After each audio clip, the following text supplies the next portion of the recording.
but I wrote this thing, so I'll say it. I love to settle myself in the place of this woman with the alabaster jar. Crack it open. Let that ointment ooze out and be messy. Not give a care what anyone thinks of me. I'd sob and let my tears fall on his dirty feet and wouldn't mind a bit that they were smelly. I'd do the unthinkable in that day and let down my hair. Scandal would be the last thing from my mind. But who am I kidding? I'm not her. I'm Simon. I withhold washing my teacher's feet because I think, oh wait, is that appropriate? Someone else will likely see to that. Where are those servants anyway? Actually, I need to go see if the food's ready and do a quick swipe at the bathroom counter and then text my friend to see if she's on her way. I'm the one overthinking it. How about you? The scripture contains so many sermons, and I love writing about the unnamed woman in this text and the similar story about Mary of Bethany in John's Gospel. And I played with those sermons with this beautiful anointing, this release of shame, the holy interruption. But this day for us, beloved, I sense that the message is a lesson in not overthinking. Because we can think ourselves right out of showing love. Jesus said to Simon, do you see this woman? I entered your house. You gave me no water for my feet, but she has bathed my feet with her tears and dried them with her hair. You gave me no kiss, but from the time I came in, she has not stopped kissing my feet. You did not anoint my head with oil, but she has anointed my feet with ointment. Luke's gospel tells us, upon seeing the woman's display of love for Jesus, the Pharisee who had invited him for dinner said to himself, if this man were a prophet, he would have known who and what kind of woman this is who is touching him, that she is a sinner. He didn't just miss the opportunity to love Jesus, he judged him, and he judged the one who does love him. And notice he doesn't say it to the rest of the guests. He's talking to himself under his breath. He's bound by his own stuck ways of seeing the world. He's in his head, but then it spills out just a little bit so Jesus hears his judgments. Do you know the feeling? Can you feel it in your body? The realization of a missed opportunity to love? It's a sinking feeling. I feel it in my guts. And I feel it in a quickened heartbeat. A rise in my body temperature. My face gets flushed, the back of my neck sweats. And I know I missed it. And sometimes it's not only a lack of love, but judgment. Now, it doesn't help us to beat ourselves up about it, because that guilt can fester into shame, and shame will eat you up. It does help to learn from it. We need to confront our inner Simon. When he bubbles up within us with his hemming and hawing and judgment, we can say, thank you, Simon. I hear you. You have many thoughts and concerns today, but I'm going to show love. The story is a great example of just doing a thing. That was one of the many lessons I was given after my cancer diagnosis in 2023. When I was recovering from surgery, there were those in my life, and some of those people were you, who didn't overthink it. They didn't say, let me know if you need something. They just did something. They left me flowers or wonderful meals at my door, a homemade miracle healing broth along with the cookbook it came from, a photo of books with the caption, would you like to borrow any of these? I'll bring it right over. One friend brought me a red bird bath, saying, I'm not sure why I bought you a bird bath.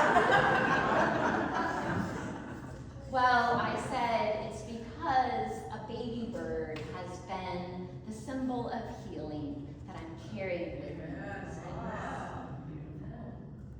Another friend brought me over a box with softest pink blanket, herbal tea, wool socks, and a plushy kidney in lieu of organ. My niece sent me cute videos of her toddler, and I text her back, send me more, send me more. My wonderful spouse deep cleaned my bathroom drawers and sanitized everything. In the monotony of those days, in the slowness of the healing, those acts of just doing a thing were huge. Sometimes we offer a show of love, though, that misses the mark, that doesn't meet a person where they're at. A show of love that's more for ourselves and not for them. I might have something I want to give you, but if you don't want to receive it, then that's not really love. That's why consent is really important, especially when it comes to physical touch. Because I might think I'm offering love by giving a hug, but by someone in self-protective mode, that may feel invasive. So we ask, and we wait for confirmation, and we notice if there's hesitation. We offer something else instead. Not by overthinking, but by sensing, by intuition, noticing the other. Now you might think, well, my intuition coffers are low, because we humans take personality inventories, which I find really helpful until they pen us in. And the big one, Myers-Briggs, measures our intuition. And if yours has been measured low, rest assured, it's not so black and white, because it's actually a skill that can be honed. It can be learned. It can become a practice. To grow our intuition, we need to connect with our bodies. Because the mode of communication with intuition is body sensation. I can tell you without a doubt that the unnamed woman in John's Gospel fell at the feet of Jesus and cracked open that ointment, not because her brain told her it would be a solid idea. Her brain was glitching, saying, whoa, whoa, whoa, what are you doing? It was her body leading the way. Connecting with our bodies can be as simple as noticing our breath, as putting down our phones, settling our shoulders, and listening in both movement and in stillness. You are your body. It is not a shell that you're living inside. Your body will speak to you if you allow it. And if you don't listen to it over time, it will begin to shout. So true. Growing in your own body awareness will actually help you grow in your awareness of other people's needs. It helps us pick up nonverbal cues. It would have helped Simon see that when Jesus entered, he might have looked a little deflated. And lead him to know hospitality. I'm going to bring over the water and the oil. We celebrate Holy Communion in a little while. When you receive the elements, receive them with your body. Smell them, taste them, see them, and everything belongs. Is the bread dry? The juice sweet? Notice, present in that moment. It's a lesson in not overthinking. If the unnamed woman had thought it through, she might have realized, wait, this is not what's done. But she listened to her intuition, her gut, she followed her heart. We can overthink how to love someone to the point of not showing them any love at all. I'm sure they know that they're loved. Turns out people can't read our minds. What? Wouldn't it be helpful? It'd be so helpful. Jesus said of her, she has shown great love. Simon showed overthinking. Now, okay, maybe he forgot to wash Jesus' feet. Maybe he was distracted, but I don't think so. No, I think he thought himself out of it. I think he went around and around about it until it was too late. Have you ever been too late to show love? That's a tough one. Because sometimes a loved one dies and we think, if only I had visited more, if only so many things. And we need to forgive ourselves for that. To learn from it and then let go of that guilt. And to ask, who is in my life now for me to show love to? I heard about how at a recent welcome table meal, a man was at the perimeter of the lawn, yelling obscenities. So what to do about this scandalous situation that is making everybody uncomfortable? We need to tell them what they're doing isn't appropriate. And how is everyone else perceiving this? We don't want people to be anxious. What kind of precedent are we setting if we don't put a stop to it? They were overthinking and judging. That thought of that's not how we do things. Because none of that mattered. Not really. All they needed to do was love. They thought and they thought and they thought and they thought until one person said, make him a plate. And so a plate was made, heaped high with offerings of casseroles and fried chicken.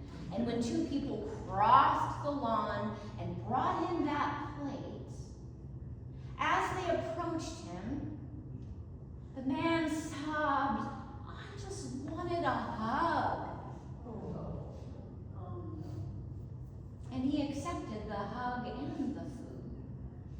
And the two men came back to the kitchen incredulous. He just wanted a hug. Our purpose in life, our mission is to love. For the welcome table meal, that love comes through food, yes, but also relationship, community. Showing love for God and our neighbor, the line is blurred between those loves. Sarah Speed's poem, If God Lived Next Door, in our devotional booklet, goes like this. If God lived next door, I'd drop off a loaf of bread. I'd use my mom's best recipe. I'd wrap it in parchment and ribbon and place it on the front step. If God lived next door, I'd leave a note with my phone number. Call me anytime if you need anything. I'm always happy to help. If God lived next door, I'd keep sugar on the shelf just in case she needed a cup. I'd put a picnic table in the front yard and begin taking my coffee there. Whenever God passed by with their gaggle of rescue dogs, I would say, "Want to sit for a moment? Want to rest your legs?"